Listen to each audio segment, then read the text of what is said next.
बेटे 18 इंची के टायर्स हैं, जहां मर्जी होगी वहां कुदा दूंगा, जहां मर्जी होगी वहां चढ़ा दूंगा।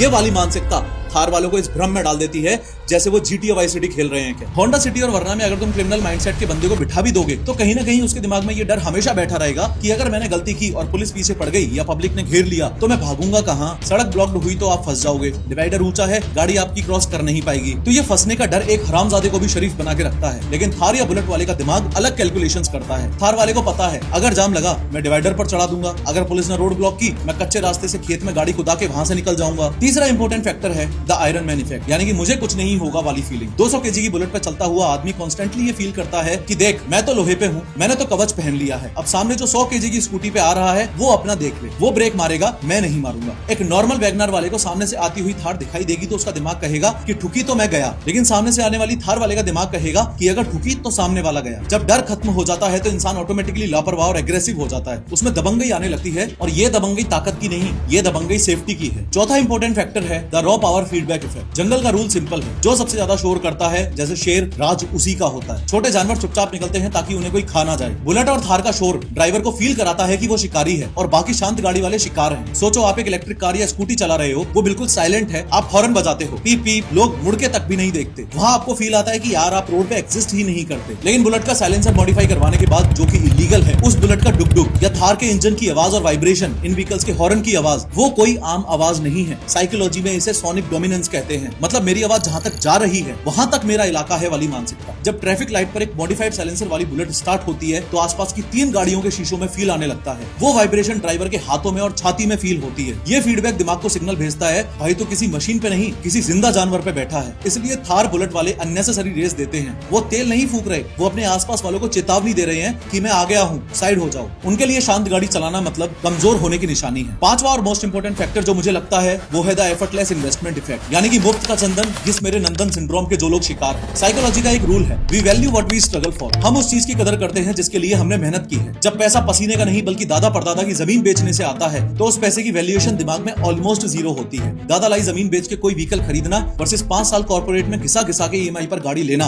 ये दोनों फैक्टर सुनने में नॉर्मल लग सकते हैं लेकिन वे ऑफ ड्राइविंग को काफी हद तक डिसाइड करते हैं। जिसने थार खुद की मेहनत से कमाई है, जिसके लिए ये एक एसेट या मीन ऑफ ट्रांसपोर्टेशन है, मैक्सिमम केसेस में वो बंदा बहुत संभल के चलता है कि भाई स्क्रैच ना आ जाए, रिपेयर का पैसा भी सैलरी से कटेगा। लेकिन दूसरी तरफ वो बिगड़ी औलाद है जिसने कल ही हाईवे किनारे 2 किले बेचे हैं, जेब में 2 करोड़ गरम है, 20 लाख की थार उसके लिए चिल्लर है। उसके लिए थार एसेट नहीं बल्कि एक खिलौना है। यहाँ साइकोलॉजी वैल्यू ऑफ मनी की है। जब गाड़ी की कीमत आपकी मेहनत से जुड़ी ही नहीं है तो उसका डर भी खत्म हो जाता है। इन लोगों के लिए थार चलाना ड्राइविंग नहीं, आइडेंटिटी क्राइसिस का इलाज है।